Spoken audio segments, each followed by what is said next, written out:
experience in the comments so others can learn from it. And if you want more real HOA dramas with receipts, subscribe and ring the bell. Around here, we plant boundaries and we let karma handle the pruning. The pounding on my front door that morning wasn't just loud, it felt like the opening shot of a war I never asked for. When I pulled it open, there stood 2 police officers, their cruisers idling at the curb like a warning.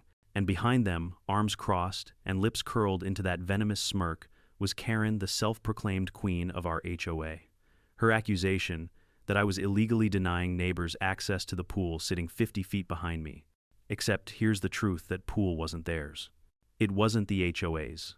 It was my family's legacy, built by my grandfather with his own hands decades before a single HOA bylaw ever existed. Every tile carried his sweat. Every ripple carried my father's memory.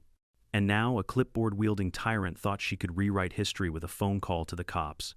What Karen didn't know was that by knocking on my door, she hadn't just started a fight over water, she had awakened a storm over legacy law and fraud. Before we dive in, drop a comment with where you're watching from and what time it is there. I want to know who's in this fight with me.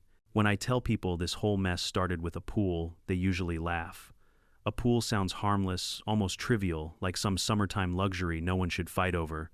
But when that pool has been in your family for 3 generations, when it's soaked in the sweat of your grandfather, the quiet labor of your father, and the memories of your own childhood, well then it's not just water. It's legacy carved into stone and concrete. And when someone like Karen tries to snatch that away under the thin veil of HOA authority, you realize quickly that a pool can become a battlefield. My name is Daniel Hart.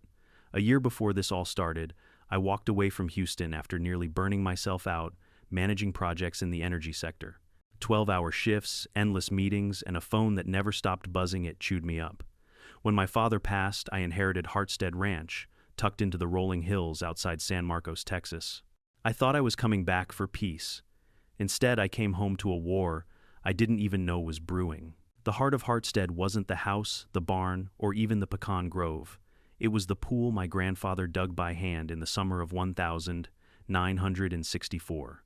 Back then, he wasn't some wealthy rancher. He was a bricklayer, a stubborn man who spent his days building walls and chimneys for other people. But one blistering July morning, he decided his own family deserved something permanent, something joyful. Neighbors thought he'd lost his mind. A pool out here in the middle of ranchland, they scoffed. But my grandfather just laughed, lit another cigarette, and kept digging with a shovel until his palms blistered. He mixed every wheelbarrow of concrete himself, laid every single sky blue tile with his calloused hands. When he finished months later, that pool wasn't just a body of water. It was a statement that even a working man's sweat could create something beautiful, something lasting. Some of my earliest memories are tethered to that place. I can still smell the mesquite smoke from summer barbecues, hear my cousins screaming with laughter as we cannonballed off the diving board, feel the cool water wrap around me on nights so hot the cicadas never stopped buzzing. And when I was older, I'd float on my back staring at the Milky Way, stretching across a sky so clear it felt endless. That pool was more than recreation. It was my family's fingerprint pressed into the land. My father kept it alive after Grandpa passed. He never modernized it, never added fountains or fancy decking like you see in magazines. He just cleaned it, patched cracked tiles, and oiled the diving board hinges every spring. He used to tell me, "Daniel, this pool isn't just water. It's a promise. Don't let anyone take that away." When I returned after his funeral, I found the pool neglected but not dead. Algae coated the bottom, the fence sagged in places, but the bones were strong. Bringing it back to life wasn't work, it was therapy. I scrubbed tiles until my knuckles ached, replaced the warped wood on the deck, and even sanded the diving board until it gleamed like the summers of my childhood. By spring, the water sparkled again, and for the first time in years, I felt something close to peace. And that's when she arrived. Karen Whitfield, newly crowned vice president of the Cedar Glen HOA, strutted into my life with her oversized sunglasses and her clipboard, the weapon of choice for people who mistake paperwork for power. She lived 2 streets over in a beige stucco house that looked like every other HOA-approved box on the block. I barely knew her name when the first notice appeared in my mailbox. "Dear resident," it began in that condescending tone HOAs seem to perfect. "It has come to our attention that the community pool on your property has been restricted from resident use. As the governing body responsible for shared amenities, we must remind you that all common facilities fall under HOA jurisdiction. You are hereby ordered to unlock and make available the pool for community members no later than Friday." I read it 3 times each word, more ridiculous than the last. Community pool. That pool had been built nearly 30 years before Cedar Glen subdivision even existed. My grandfather's deed clearly marked it as part of Hartstead Ranch. Yet here was Karen acting as though her clipboard was the Constitution. At first I laughed. I crumpled the letter and tossed it in the recycling, convinced it was just a misunderstanding. That was my first mistake, underestimating just how far Karen was willing to push. 2 days later, I was skimming leaves off the surface when a silver SUV crunched up my gravel driveway. Out stepped Karen herself, heels clicking against the stones like she owned the place. She didn't even hesitate, just marched right up to my gate with that syrupy smile. "Mr. Hart," she called, flipping through her clipboard. "We need to discuss the pool." I set down the skimmer, trying to keep my tone civil. "Morning. What about it?" "You've received our notice," she said smoothly. "The pool is a community amenity. Residents are beginning to ask why it hasn't been made accessible. As HOA vice president, it's my job to ensure compliance." Compliance. That word alone made my blood pressure tick up a notch. I took a deep breath. "Karen, this pool isn't community property. My grandfather built it in 1964. It's private, always has been." She gave a laugh, so fake it practically squeaked. "Oh, I think you're mistaken. Our maps show this parcel within HOA boundaries, which means the pool belongs to the association." I nearly burst out laughing. Their maps, I'd seen those flimsy plats before, HOA lines that stretched wherever it was convenient. Meanwhile, my deed stamped, signed, and filed with the county told the real story. "Those maps are wrong," I said flatly. "This pool is mine. End of discussion." Her smile thinned into something sharper. "If you refuse, you'll face daily fines, possibly even a lien. I'd hate to see your property tied up in court because of a simple misunderstanding." There it was, the threat. A trick I'd seen 100 times in corporate boardrooms: wrap intimidation in polite words and hope the other guy folds. But I wasn't about to fold to a woman who thought a clipboard gave her crown authority. "I think we're done here," I said, turning back toward the water. Her heels clicked closer. "The HOA takes non-compliance very seriously, Mr. Hart. If you won't cooperate, we'll escalate. Trust me, you don't want this to get ugly." I paused at the edge of the pool, sunlight rippling across the water my grandfather once poured under a brutal Texas Sunday. I looked back at her and let my voice drop calm and low. "Karen, you have no idea how ugly this is about to get for you." Her jaw tightened, but she said nothing. She scribbled furiously on her clipboard, retreated to her SUV, and sped off in a cloud of dust. The next morning, there it was, a bright orange violation notice taped to my gate. Failure to comply with community pool access requirements. Fines accruing at $500 per day until resolved. That was the moment I realized Karen wasn't just bluffing. This wasn't about a pool. This was about power, and she was about to find out she had picked the wrong man and the wrong legacy to mess with. The orange notice flapped against my gate like a flag of war. I pulled it down, smoothed the paper against my palm, and read the words again just to make sure I wasn't hallucinating. Failure to comply, fines accruing at $500 per day until resolved. I let out a dry laugh. $500 a day? For my own pool. It was so absurd it almost felt like a prank. But Karen wasn't joking.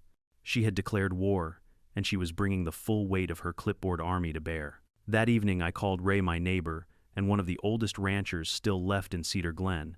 He'd lived there long before the subdivision sprouted up like weeds, back when the land was still pastures and pecan groves. He chuckled when I told him. "Karen thinks she owns your pool," he said, voice gravelly from years of cigars and country air. "Boy, that pool was splashing water long before she was bossing around lawn heights. Your grandfather poured that thing when I was just a teenager." Hearing him say, it lit a fire in me. I wasn't crazy. I wasn't being stubborn. I was standing on truth, and the truth had deep roots in this land. 2 days later, Karen came back. Not alone this time.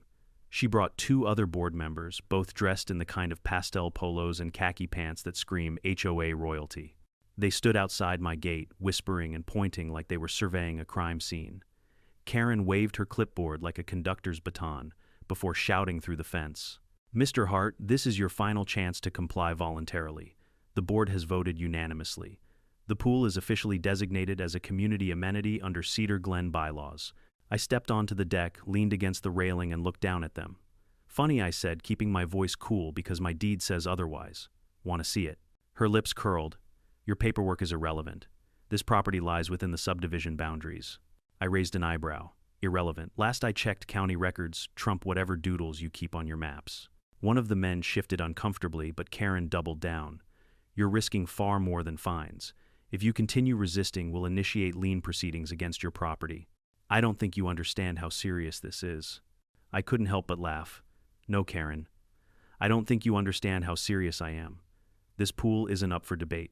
You can tape 1,000 notices to my gate, and I'll use every single one as kindling for my barbecue pit. Her face reddened. She scribbled something furious on her clipboard before storming off, her khaki-clad entourage scurrying behind like ducklings. The very next morning, another notice appeared, this one stamped in red ink. The fines had already accrued to $1,000. I tore it down and tossed it onto the growing pile on my kitchen counter. If Karen thought I was going to blink first, she had no idea who she was dealing with. But she wasn't finished. That Friday, I came home from a supply run to find something new bolted directly onto my fence. A shiny metal sign that read, Cedar Glen Community Pool Rules. Hours, 10 a.m. to 8 p.m.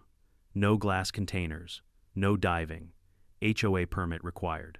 My jaw nearly hit the gravel. They hadn't just claimed the pool, they had branded it. As if on cue, a young couple from 2 streets over wandered up holding hands and looking confused. So, are we allowed to swim now? The husband asked sheepishly. Karen told us the HOA finally opened the pool. I clenched my teeth, forcing calm. No, I said evenly. This pool has never belonged to the HOA. They're lying to you. The wife frowned. But we pay fees for it. Karen said it covers maintenance. There it was, the heart of the scam. The HOA had been collecting pool fees for years, funneling money into their coffers while pretending this backyard oasis was theirs. I went inside and came back with an old black and white photo. My grandfather stood beside the freshly built pool, in 1964 cigarette tucked behind his ear, my father grinning on the diving board as a teenager. I held it up. This was taken almost 30 years before Cedar Glen HOA even existed. You've been misled. The couple's eyes widened. They muttered apologies and shuffled away, clearly shaken. That's when it hit me. This wasn't just a power grab. Karen wasn't trying to open access for neighbors out of goodwill. This was a scheme, a con, wrapped in HOA stationery. And if residents started questioning where their money had really gone, Karen's empire of rules and fines might crumble faster than she realized. Later that night, I sat on the porch, staring at the water, reflecting the moonlight. I thought of my grandfather, of the sweat that soaked into this concrete, of my father patching tiles year after year, and I made a promise right then and there. If Karen wanted to fight for this pool, I'd give her a fight she'd never forget. I wouldn't just defend my legacy, I'd expose her lies for the whole neighborhood to see. I didn't know yet that Karen's little pool crusade was tied to something much bigger, something involving glossy brochures, developers with slick smiles, and a plan worth millions. But I'd soon find out, and when I did, I realized this wasn't just about keeping neighbors out of my backyard. It was about stopping an empire built on fraud. By the time the third notice showed up, this one stamped with bold red letters screaming, "Final warning," I had lost track of how many times Karen's clipboard army had tried to intimidate me. The stack of papers on my kitchen counter looked like a bureaucratic bonfire waiting to happen. Still, she wasn't slowing down. If anything, she was escalating. Saturday morning, I was raking pecan leaves out of the shallow end when I heard the familiar crunch of tires on gravel. I didn't even have to look up. Karen's silver SUV glinted in the sun like a chrome spear.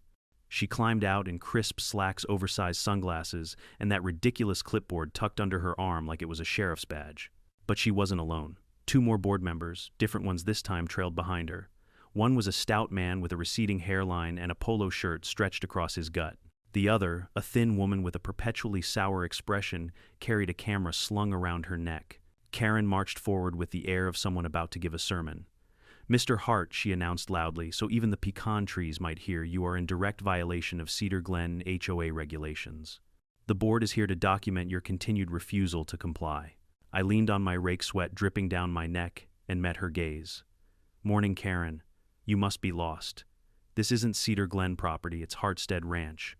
Her lips pursed. "That's your opinion." I barked out a laugh. "No, Karen, that's county records." She motioned to the woman with the camera. "Take photos. Document the pool, the fence, everything. We'll need evidence for when we file the lien." The woman raised the camera, but before she could snap a shot, I stepped forward and held out my phone. "Funny thing about trespassing," I said, tapping record. "It's illegal. And last I checked, documenting private property without permission falls into harassment.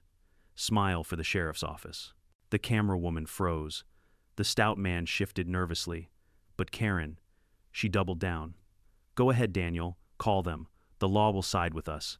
This pool has been used by residents for years, and we will not allow one selfish man to deny his community.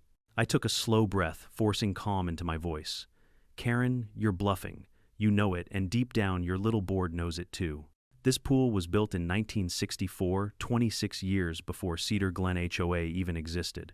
I've got the deed, the tax records, even newspaper clippings. What do you have? A clipboard and a couple of frightened sidekicks? The stout man's eyes darted to Karen, doubt creeping across his face. The woman lowered her camera. But Karen, God bless her stubbornness, plastered on a smug smile. Fine, she said coolly. Then consider this your last chance. Unlock the gate, allow resident access, or we'll escalate. Trust me, Daniel, you don't want us escalating. And with that, she spun on her heel, her entourage shuffling after her. The SUV door slammed. Gravel spat as she drove off. I dropped the rake, exhaling hard.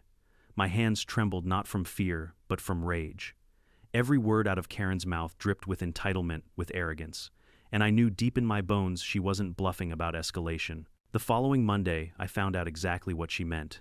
It started with 3 sharp bangs on my front door. The sound rattled the old wood like a battering ram. I opened it half, expecting another orange notice taped to the glass. Instead, 2 uniformed police officers stood on my porch, their cruisers idling at the curb. And behind them, arms crossed, lips curled in that smug smile, stood Karen. Mr. Hart, one officer, began, voice steady but professional. We've received a complaint from the Cedar Glen Homeowners Association. They allege you're unlawfully restricting resident access to the community pool located on your property. I almost laughed. Community pool. There it was again, that absurd phrase. Karen loved to sling around like gospel.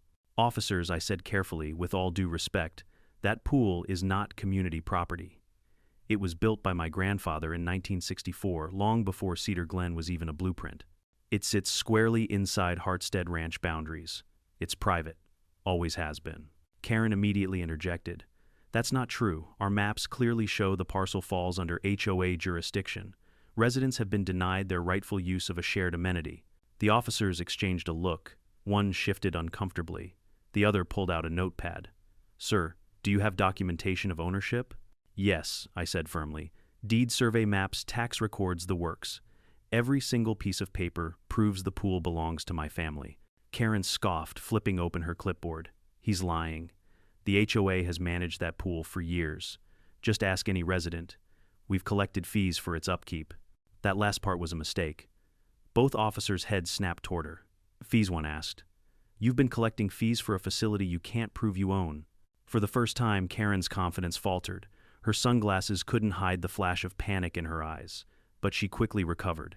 It's common practice. We ensure community integrity. He's the one disrupting harmony. I stepped aside, gesturing toward the backyard. You're welcome to see for yourselves, officers. Walk the property line. Look at where it sits. Then tell me if this looks like a shared amenity or a private ranch pool. The officers hesitated, then followed me down the gravel path. Karen trailed behind heels, clicking against the stones.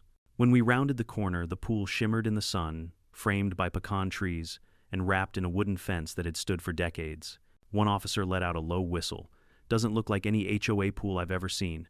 No community parking, no gate access, no signage, just a private pool. Karen's face darkened. Appearances can be deceiving. The HOA has authority regardless of what it looks like. I pulled out my phone. Officers, I'll provide you copies of my deed and property survey. If Miss Whitfield continues trespassing or attempting to enforce fraudulent claims, I'll be filing harassment reports. That got their attention. The notepad came out again. The older officer cleared his throat. All right. We'll document this as a civil dispute for now. But Miss Whitfield, unless you can provide legal ownership documents, I suggest you refrain from calling us over private property matters. Karen sputtered, her composure cracking. You don't understand. He can't just lock out residents. This pool has always been part of our community events. Then produce proof, the officer cut in flatly. Silence. Karen's jaw tightened, but she had nothing. Minutes later, the cruisers rolled away, leaving Karen fuming by her SUV. She turned on me, her voice dripping venom. You may have fooled them today, Daniel, but this isn't over. We'll escalate. You'll regret standing in the way of progress. I watched her peel out gravel spraying under her tires, and for the first time, I felt the weight of what I was up against. Karen wasn't just waving fines around. She was willing to weaponize the police, twist authority, and drag my family's legacy into a war built on lies. But instead of fear, I felt clarity. Because in that moment, I knew two things. One, Karen had just overplayed her hand, and two, she had no idea how far I was willing to go to protect what was mine. The morning after Karen's stunt with the police, I woke up to find yet another bright orange violation notice plastered across my gate. The words practically glowed under the Texas sun: failure to comply, daily fines now, $750. My blood boiled. It hadn't even been 24 hours since 2 uniformed officers had told her to back off, and here she was doubling down like nothing had happened. I yanked the paper free, crumpled it into a ball, and hurled it into the growing pile on my kitchen counter. The counter looked less like a place for coffee mugs and more like evidence storage. That's when it hit me. This wasn't just nuisance paper. This was ammunition. Every notice, every bogus fine, every false claim could be the very rope Karen was using to hang herself. But she wasn't satisfied with paperwork. No, Karen had something flashier in mind. That Friday, I came home from the feed store and stopped dead in my tracks. Bolted right onto my wooden fence was a brand new, gleaming metal sign. Not some cheap printout this time. This thing looked professional, expensive, official. It read, Cedar Glen, Community Pool Rules Hours. 10 a.m., 8 p.m., no diving, no glass, containers HOA permit required. My jaw clenched so hard it hurt. They hadn't just claimed authority over my pool, they had branded it like a cattle thief trying to pass stolen property as their own. As I stood fuming, 2 neighbors wandered up, a young couple from the other side of the subdivision. They looked at me sheepishly, the husband scratching the back of his neck. Hey, Daniel, he asked cautiously. So, are we allowed to use the pool now? Karen said the HOA finally got things straightened out. I forced myself to breathe. No. This pool has never belonged to the HOA. They're lying to you. The wife frowned. But we've been paying fees for it. Karen said the money went to maintenance. I almost laughed at the bitter irony. There it was, the heart of the scam. Karen and her clipboard cronies hadn't just been waving notices around, they'd been collecting cash. My neighbors were footing the bill for a lie, and no one had bothered to question it until now. I disappeared inside for a moment and came back with an old family photo. In it, my grandfather stood proudly beside the freshly built pool in 1964, a cigarette tucked behind his ear. On the diving board, my father grinned like the teenage daredevil he was. I held it up. This was taken almost 30 years before Cedar Glen HOA even existed. That sign on my fence, it's fraud. You've been misled. The couple stared at the photo, eyes wide. They muttered apologies and hurried off, but their shaken expressions told me something important. A crack had formed in Karen's carefully painted facade. And cracks have a way of spreading. The very next day, Ray came by carrying a shoebox full of old clippings. Figured you could use these, he said, setting it on my kitchen table. Inside were yellowed newspaper articles from the 60 seconds and 70 seconds. One headline read, Local Family Builds Pool on Ranch Property, Neighbors Invited to Swim. The photo beneath it showed my grandfather standing proudly, a garden hose in one hand and a stubborn grin on his face. Proof, Ray said simply, long before Karen, long before her HOA, this is yours. I felt my throat tighten. It wasn't just proof. It was history preserved in brittle paper and fading ink. That night, as I sifted through the clippings under the kitchen light, I noticed something else. Alongside the articles were flyers, glossy modern flyers clearly not from Ray's shoebox. My pulse quickened as I read the bold title across the top. Cedar Glen Phase 2, Luxury Expansion. The mock-ups on the flyer made my stomach turn. Tennis courts, a clubhouse, manicured lawns, and front and center a swimming pool. Not just any pool, my pool. Same outline, same fence line, even the pecan trees in the background. They hadn't even bothered to change the details.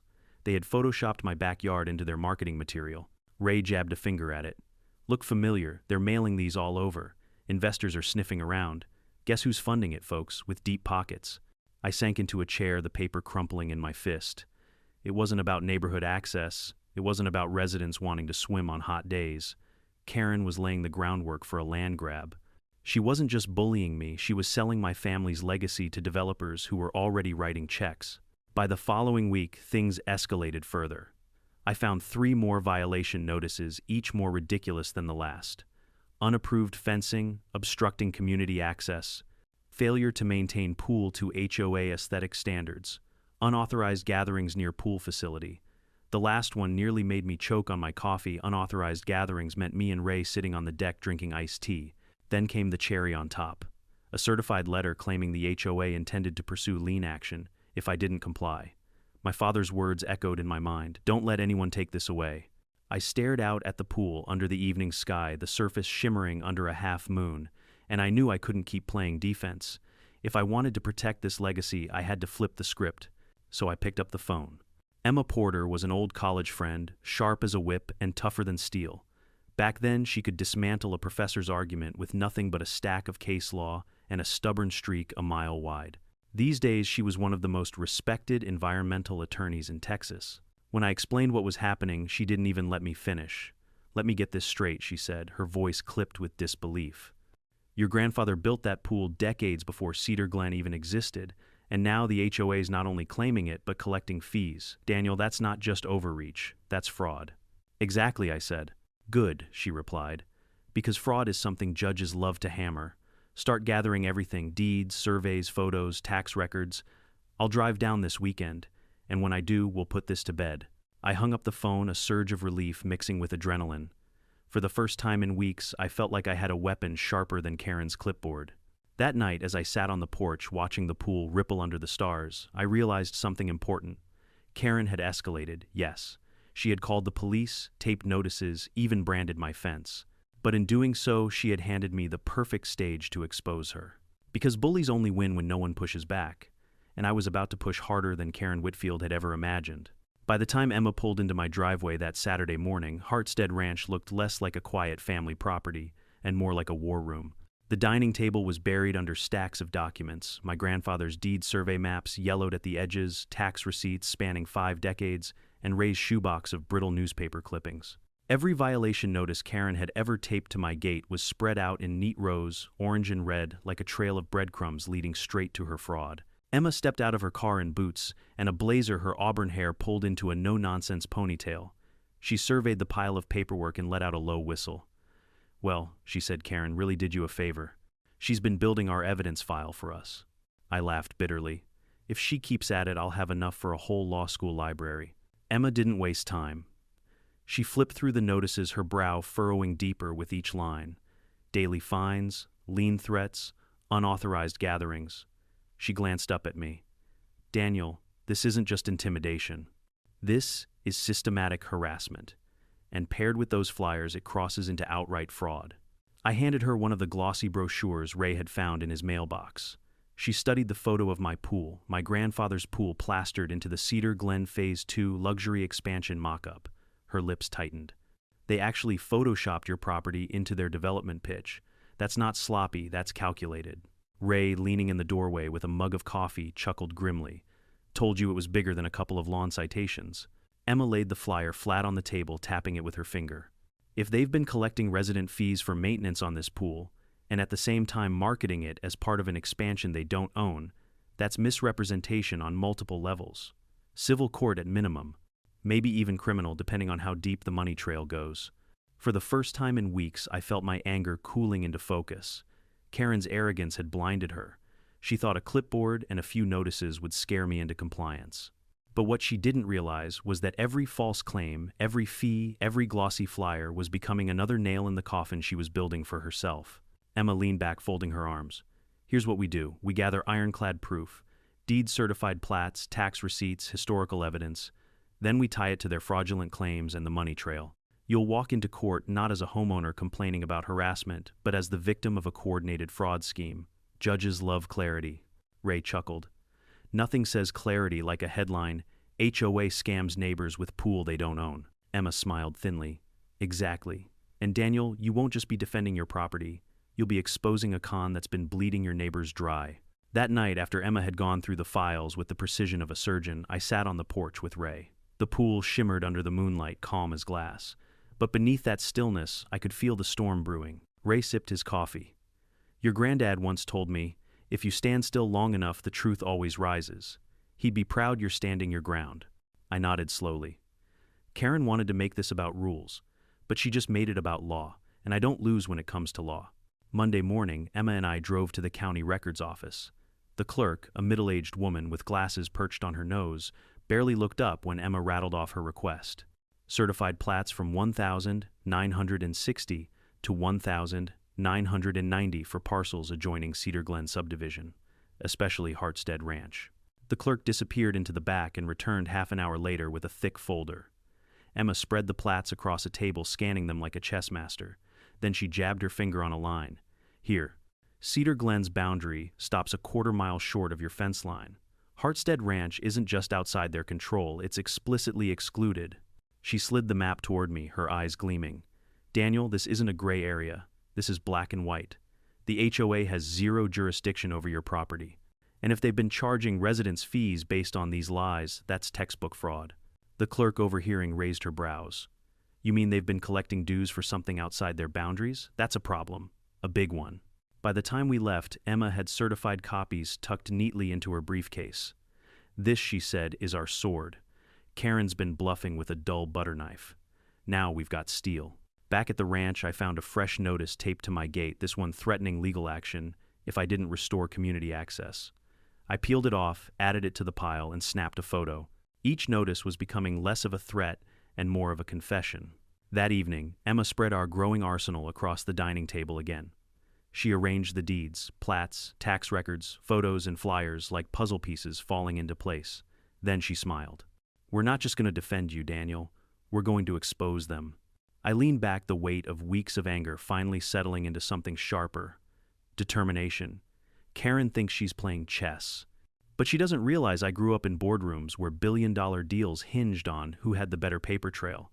And trust me, her clipboard doesn't stand a chance. Emma closed her briefcase with a decisive snap. Good, because next week we're not waiting for her to escalate. We'll take the fight straight to her. I walked her to her car, the evening air buzzing with cicadas. Behind me, the pool rippled quietly under the pecan trees, as if daring Karen to try again. And I knew she would. Because bullies don't back down when challenged. They double down. And when Karen doubled down, she wouldn't just be playing into my hands. She'd be digging her own grave. The very next morning, proof of that came delivered in glossy ink. Every mailbox in Cedar Glen received a new flyer. This one bigger, bolder, shinier. Across the top, Cedar Glen expansion, a future of luxury living. Smiling families splashed in a pool, my pool. My pecan trees in the background, my fence framing the scene. But this time the flyer went further. Phase 2 amenities brought to you by Cedar Glen, HOA, and Wilkins Property Group. At the bottom in fine print, projected completion summer 2026. I clenched the flyer so tight my knuckles whitened. Wilkins Property Group wasn't just some HOA contractor. They were one of the most aggressive developers in the state. If Karen had tied my pool to their plans, this wasn't just about HOA overreach anymore. This was about money. Millions. Emma studied the flyer, her eyes narrowing. She's not freelancing this. She's building a pipeline for investors. And if we don't stop her now, they'll bulldoze truth under marketing spin. Ray spat into the dirt. Developers, parasites with pocket squares. I looked at the pool, its water shimmering under the morning Sunday. My grandfather's sweat was in that concrete. My father's hands patched those tiles. My childhood laughter still echoed off those pecan branches. And now Karen was selling it like it was a bullet point on a real estate brochure. That was the moment I stopped thinking of myself as just defending a pool. I was defending a legacy. And legacies don't bow to fraud. By the time those glossy flyers had circulated through every mailbox in Cedar Glen, whispers were spreading faster than wildfire. Neighbors I'd barely spoken to began stopping me at the diner and the hardware store, even while I was pumping gas. Some were curious. Others were angry. And a few, those who had been writing checks for pool maintenance fees for years, looked betrayed. One woman, a mother of 3 who lived 2 streets over, cornered me outside the post office. Her voice trembled with embarrassment. Daniel, Karen told us this pool was always part of Cedar Glen. I told my kids they'd be swimming there by summer. We've been paying dues. Are you saying? Yes, I cut in gently but firmly. You've been lied to. Her face fell. We trusted her. And there it was, the opening I'd been waiting for. If neighbors started doubting Karen, the whole facade would crumble. But doubt alone wouldn't topple her empire. I needed proof. Ironclad, undeniable, county-stamped proof. That's where Emma came in. She was relentless. By midweek, she'd transformed my dining table into what looked like a courtroom exhibit. Deeds, certified plats, tax records, family photos, newspaper clippings, flyers. She cataloged each piece with surgical precision, and then, like fate itself, decided to give me an ally. Ray walked in, carrying another box. His hands, rough from decades of ranch work, trembled slightly as he set it down. "Found these in my attic," he said. "Figured you could use them." Inside were yellowed photographs and brittle clippings. One picture stopped me, cold my grandfather standing shirtless by the half-finished pool shovel in hand, concrete dust smeared across his chest. Beside him, a teenage Ray grinned from ear to ear, his feet dangling in the unfinished basin. "That was the summer of '64, Ray said softly. "Your granddad mixed that concrete himself. We worked until sundown most nights. Nobody from Cedar Glen was around then because Cedar Glen didn't exist. That pool was your family's blood long before Karen learned to spell HOA. Emma's eyes lit up. "This is perfect. Independent witnesses, historical evidence, photographs. Judges eat this stuff up. It's not just documentation, it's context. It tells a story Karen can't erase." For the first time in weeks, I felt something I hadn't let myself feel: hope. That Friday, Emma insisted we drive back to the county records office. She wanted certified copies of every plat, every deed, every zoning document tied to Hartstead Ranch. The clerk recognized us immediately, raising her eyebrows as Emma rattled off requests like a general calling orders. Within an hour, we had everything. And there, in bold black ink on an official county plat from 1990, was the line that made my stomach flip: Cedar Glen HOA boundary ends 1/4 mile east of Hartstead Ranch. Emma tapped the page with a manicured nail. "Daniel, this isn't a suggestion. It's definitive. Karen's claims aren't just wrong, they're fabricated." She tucked the map into her briefcase, her smile sharp as a blade. "They've been bluffing. And worse, they've been charging residents for something they never owned. That's not overreach. That's fraud, misrepresentation, and misuse of funds." Ray spat on the courthouse steps as we walked out. "I reckon Karen doesn't know it yet, but she's standing knee-deep in quicksand." Emma smirked. "And we're holding the rope." Over the weekend, my ranch turned into something between a library and a war bunker. Emma spread papers across every flat surface, organizing evidence into neat categories. Ray brought more stories, more context, more clippings from the local paper's archives. And me, I sat there in awe, realizing just how much history was stacked against Karen. But as strong as our case was becoming, Emma wasn't satisfied.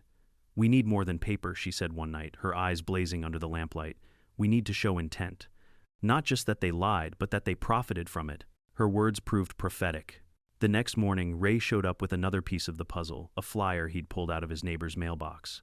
This one wasn't just for residents. It was slicker printed on glossy cardstock aimed at investors. Across the top, Wilkins Property Group in partnership with Cedar Glen HOA. And there it was again, my pool, center stage in their pitch for a world-class community recreation center. Tennis courts, a fitness club, manicured landscaping, all anchored by the existing community pool. I slammed my fist against the table so hard the coffee mugs rattled. "Existing community pool, that's my backyard." Emma scanned the fine print, her jaw tightening. "They're not just lying to residents anymore, they're lying to investors. This isn't arrogance, it's a scheme." She flipped the flyer around, tapping the bottom line. "Projected capital investment $3.2 million. Investor buy-in already underway." I felt my chest tighten. Karen wasn't just angling for free swim privileges. She was setting up to sell my family's legacy to developers with dollar signs in their eyes. Emma leaned forward, her voice low and razor sharp. "Daniel, this changes everything. This isn't just civil harassment. This is commercial fraud. And if we play it right, we can expose it before a judge, before the county, before every resident who's been paying into this scam." Ray chuckled darkly. "Never thought I'd see the day where a pool turned into $1 million battleground." I looked out the window at the pool shimmering under the sun, the pecan trees swaying gently in the breeze. It was so still, so ordinary, and yet somehow the center of a storm bigger than I ever imagined. "This isn't just about me anymore," I said quietly. "This is about every neighbor who's been conned, every family who wrote a check thinking they were paying for something real. If Karen wants a war, she's got one." Emma closed her briefcase with a snap. "Good, because our next move isn't defense, it's offense." By Monday, the rumors had exploded. Neighbors whispered about investor money, about Karen's glossy flyers, about the sudden spike in HOA dues. At the grocery store, I overheard two men muttering angrily by the produce aisle. "Paid $1,500 last year for pool upkeep. My kids have never even set foot in the place." "You think she's pocketing it?" Wouldn't be the first time. The tide was turning. And as I stood on my porch that evening, Emma beside me, Ray leaning on the fence, I realized something. Karen thought she was tightening her grip with every notice, every threat, every flyer. But in reality, she was just handing me the tools to dismantle her scheme piece by piece. Emma's voice cut through the quiet. When we're done, Daniel, she won't just lose this fight.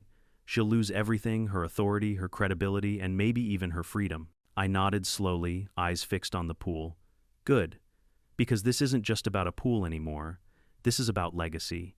And legacy doesn't bow to fraud. The Cedar Glen Community Center had never been so full. Folding chairs scraped against the tile as residents packed shoulder-to-shoulder murmurs, echoing off the low ceiling. Normally, HOA meetings were sleepy affairs, half a dozen bored homeowners listening to Karen drone about mailbox paint colors. But tonight was a spectacle. And at the center of it stood Karen, clipboard clutched like a royal scepter, her voice dripping with the authority she thought she still had. Phase 2 of Cedar Glen, she announced with theatrical flair, will bring unprecedented amenities to our community. A modern clubhouse, tennis courts, and of course the jewel of our neighborhood, the community pool. The projector behind her flickered to life, showing glossy renderings. Children splashed in water that I knew all too well. My pool, my pecan trees, my fence line. For a moment the room buzzed with impressed murmurs. But then a hand shot up in the middle row.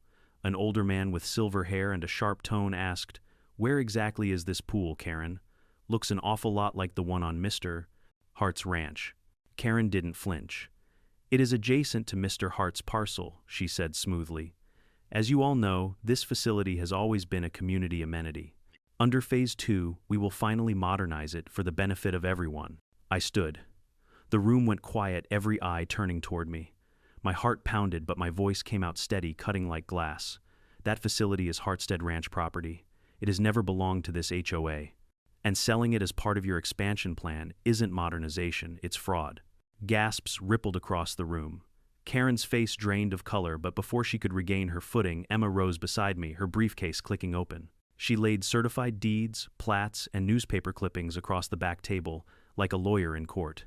"Exhibit A," she said firmly, her voice carrying through the stunned room. "The original deed to Hartstead Ranch 1964, recorded with the county notarized indisputable. Exhibit B, county plats from 1990, clearly excluding Hartstead Ranch from Cedar Glen's boundaries. Exhibit C, historical photographs and newspaper articles documenting the pool's construction decades before Cedar Glen existed." She held up one of Ray's clippings, my grandfather beaming beside the half-finished pool. "This isn't hearsay. This is history." The crowd erupted into murmurs. Some residents craned their necks, others whispered furiously. A man in the back shouted, "So all those pool fees we've been paying, what were they for?" Another woman stood, her face red with anger. "Karen, I paid nearly $5,000 in so-called pool maintenance since moving here. You told us it was necessary." Karen's voice cracked as she tried to regain control. "These accusations are baseless. The HOA has always acted in good faith." Emma cut her off like a whip. "Good faith, misrepresenting private property to residents and investors, is not good faith.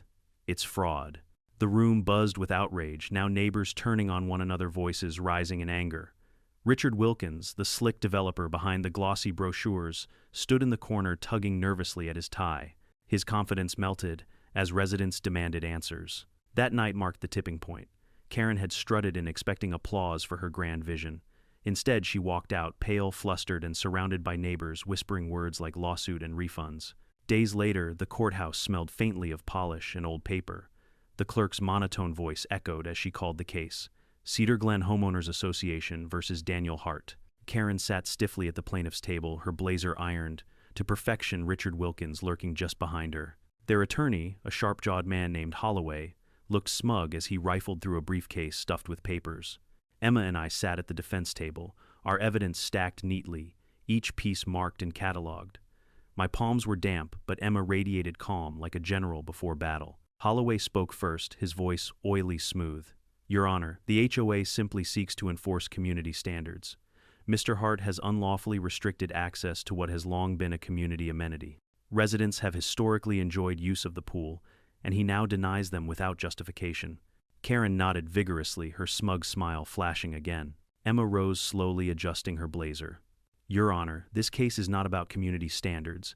It is about property rights, misrepresentation, and fraud." The pool in question was built by Mr. Hart's family in 1964, decades before Cedar Glen HOA existed. The HOA has no legal claim whatsoever. She slid the original deed across the bench. Exhibit A, Hartstead Ranch, including the pool, recorded with the county. Private property. Exhibit B, certified plats showing Cedar Glen boundaries ending a quarter-mile short of Hartstead Ranch. Exhibit C, historical newspaper clippings documenting construction of the pool. Exhibit D, tax records proving continuous payment by the Hart family for over 50 years. The judge studied the deed, adjusting his glasses, his brow furrowed. This appears to be notarized, filed, and crystal clear. Mr. Holloway, do you have a deed proving HOA ownership? Holloway hesitated, his smirk faltering. Not precisely a deed, Your Honor, but long-term community use establishes precedent. The judge cut him off sharply. Precedent does not trump recorded deeds.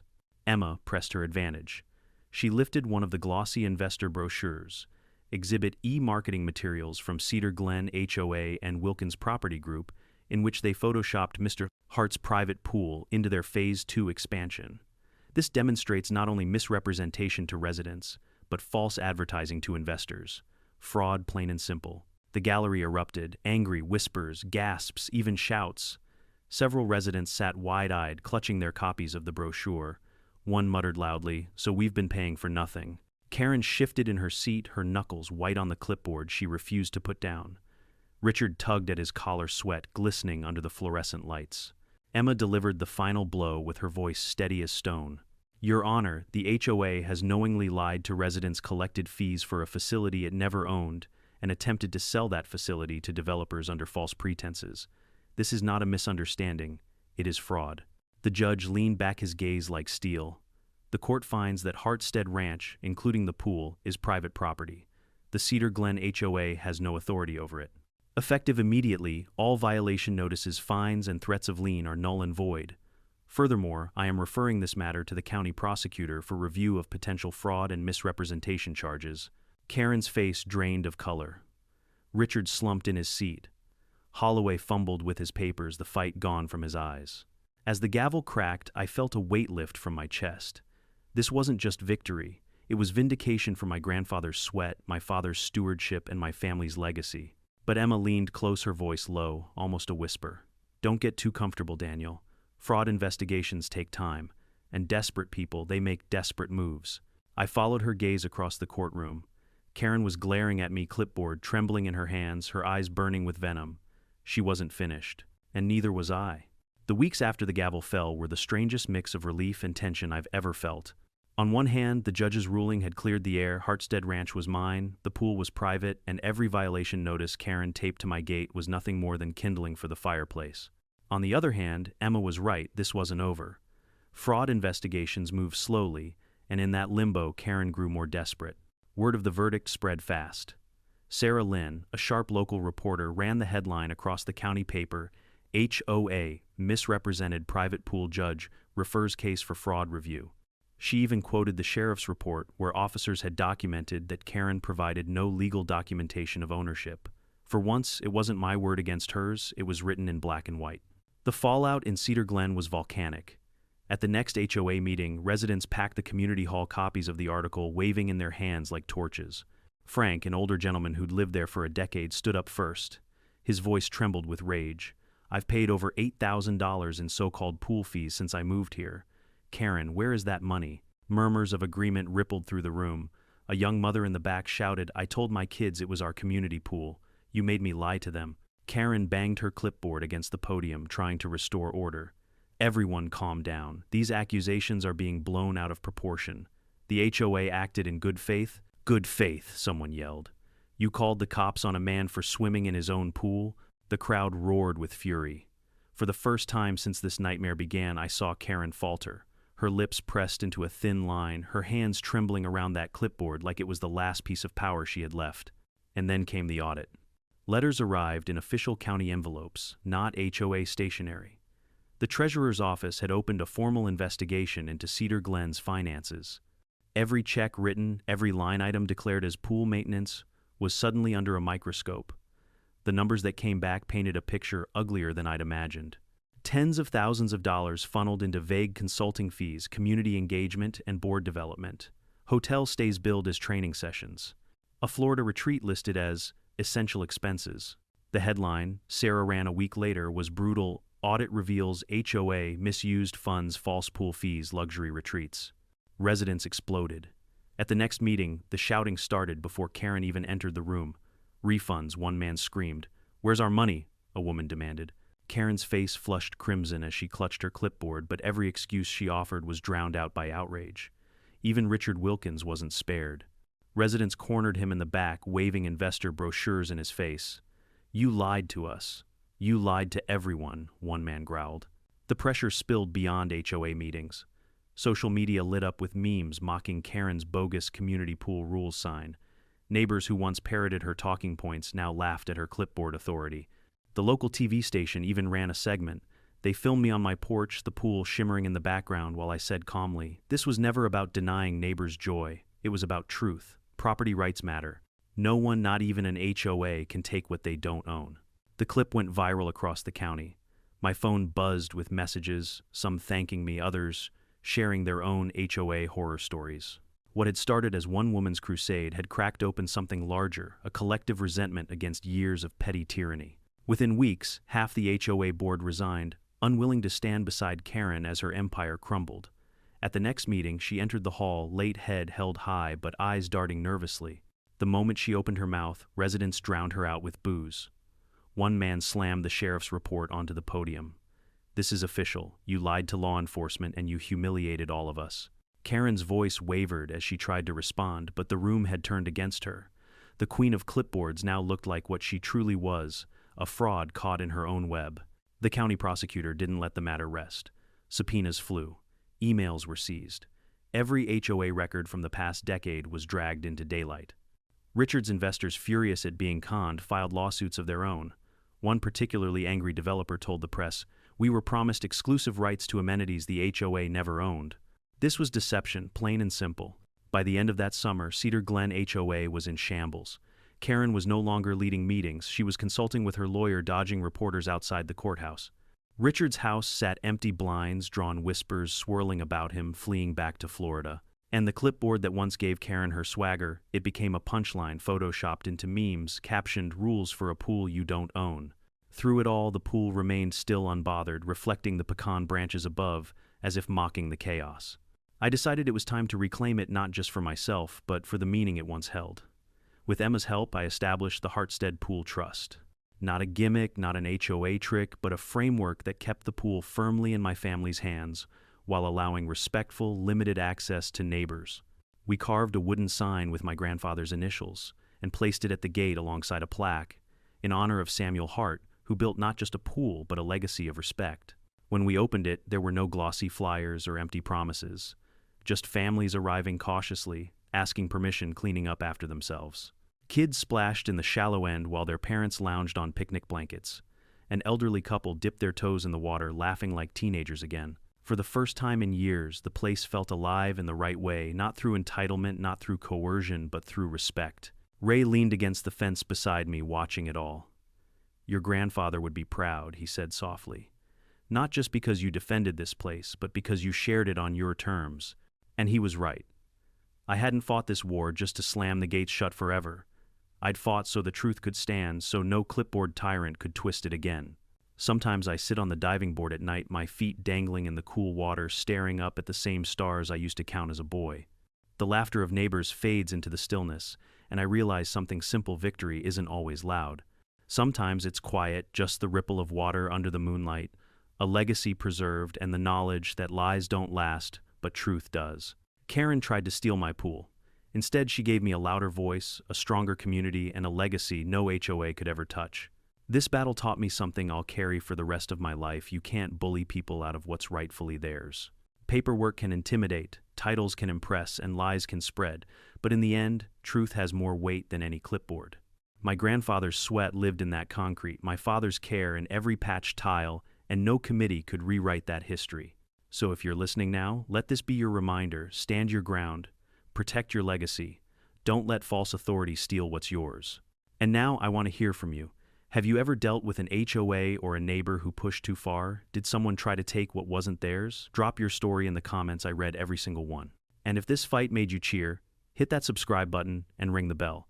Because trust me, there are plenty more HOA battles waiting to be told, and you won't want to miss the next one.